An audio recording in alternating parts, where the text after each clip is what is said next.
Hello guys, it's me again, Ma'am Romela Official. Okay, into this vlog, babalikan natin yung katanungan ng ilan sa ating mga viewers at sa ating mga kakilala dyan. Magkano raw po ba ang aking puhunan sa aking munting tindahan? So, palagi ko namang sinasabi to.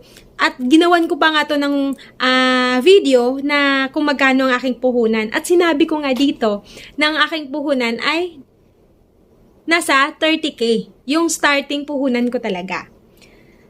So, hindi pala ito ang gusto nilang marinig sa akin. Kasi ang tinatanong pala nila sa akin, yung buong laman ng aking tindahan. Kung magkano raw ba lahat ang nasa tindahan ko or ang buong tindahan ko pala ang tinutukoy nila. Mabuti na lang hindi nila tinanong sa akin, no, kung magkano yung pagpagawa ko ng tindahan. Kasi buong tindahan ang tinatanong sa akin. So, ngayon, gagawa natin yan ng video at alamin natin kung magkano raw ba talaga, kung magkano ba talaga ang laman nitong aking tindahan. So, mag-start na tayong magbilang.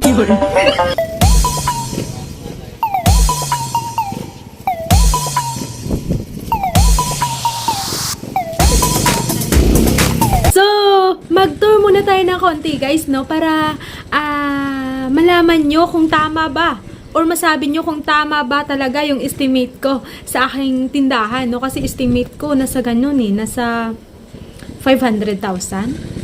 Baka grabe, sobra-sobra nung estimate ko, no?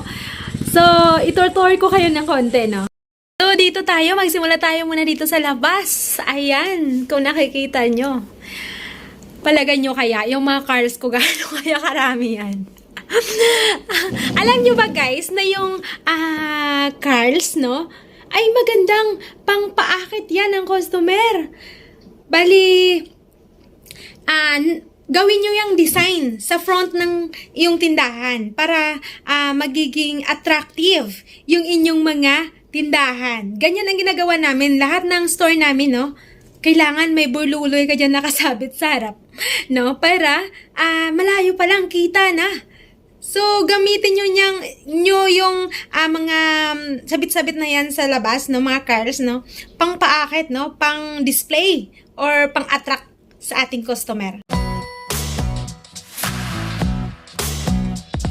So, dito naman po tayo guys sa ating sabitan, no? Sa ating mga nakasabit na mga shampoo, powder, lahat, coffee, lahat. Nandito na sa taas. So, ito yung palaging pinupuri ako ng aking mga manonood na ang ganda raw tingnan ng aking mga sabitan daw dito sa taas at ano daw yung aking mga shampoo, attractive daw. So, ganyan lang naman yan nakasabit parang nagsasampay ka lang dyan ng lalabahan mo So, ayan, ganyan lang. So, maganda tingnan, no, pag nasa taas, no. So, nasabi ko na nga, dagdag attractive yung mga sabit-sabit. Kaya, goods yan. Gayahin nyo itong mga ganito namin, no.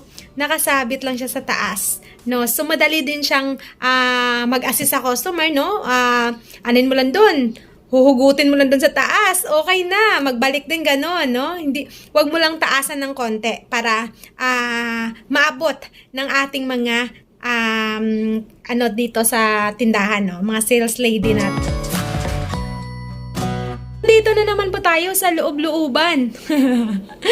So, dito makikita mo ang aming mga dilata. So, ayan.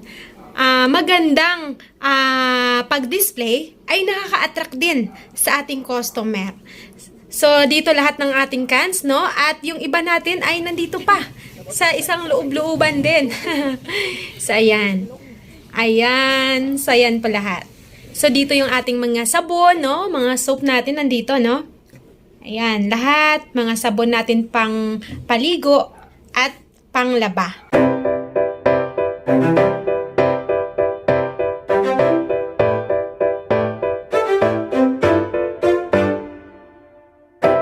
So, dito naman, yung ating mga gatas.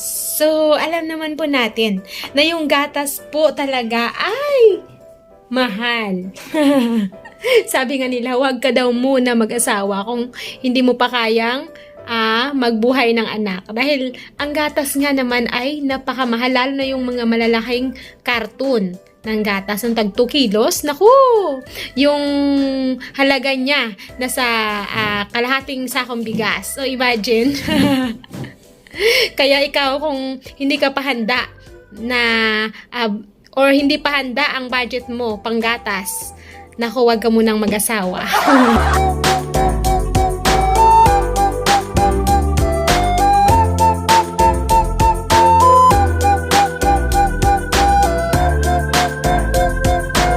Ang 20k mo noon ang dami. Pero sa panahon natin ngayon, ang 20k is kasya lang siya sa 2 karton, malalaking karton. Kasya lang dun ang 20k. Wag na natin isali yung mga sigarilyo dahil alam naman natin, no, na pag sa sigarilyo mo yan ilagay ang 20k mo, nako, hindi yan naabot ng 20 reams lang din. Kasi alam naman natin kung magkano ngayon ang puhunan ng sigarilyo. So, hindi natin niya isali. Yung mga lang, yung mga basic needs na nasa tindahan, no? Like mga coffee, no? Mga curls, at saka mga yung mga nasa can, no? Mga corned beef, mga ganyan lang, mga sardinas. Yan, pag yung 20k mo ngayon, nasa 2 lang yan, cartons. So, imagine mo, pag yung 20k mo, 2 cartons lang, magkano kaya lahat ang buong tindahan ko? Estimated ko, laman ng tindahan ko siguro nasa, hindi siya bababa ng 500,000. Ganon yung estimated value ng aking tindahan. So, ngayon, dito naman tayo sa gustong mag-start ng business. So, para sa akin, no, imagine, yung tindahan ko ay nagsimula lang yan sa 30k. So, yung 30k ko, imagine nyo, kung sa nasabi ko na nga, yung 20,000 ay kasya lang. Pag namili ka, gamit mo yung 20,000, kasya lang sa 2 malalaking karton, yung 20k natin. So, ibig sabihin,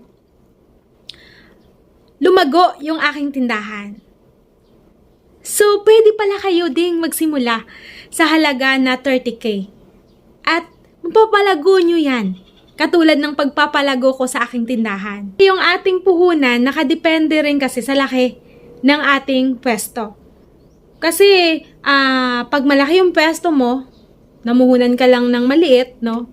Sigurado, kukonti, no, hindi mo mapupuno yung tindahan. Ito lang masasabi ko sa inyo, guys. Wala sa laki ng kapital or puhunan ang pag-asenso sa negosyo, kundi na sa sipag at tiyaga.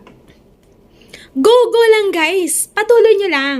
Kung kayo man ay nagbabalak pa lang, push mo yan. At gawin nyo akong inspirasyon. Kasi nagsimula ako sa maliit na puhunan. Pero huwag niyong kalimutan, magdasal. Kasi, pag nagdasal ka, lahat ng pagsubok, kasi maraming pagsubok talaga na darating, no? Bago mo matupad ang iyong gusto. Kaya, sipagan mo lang at huwag kalimutan magdasal. Go lang, guys!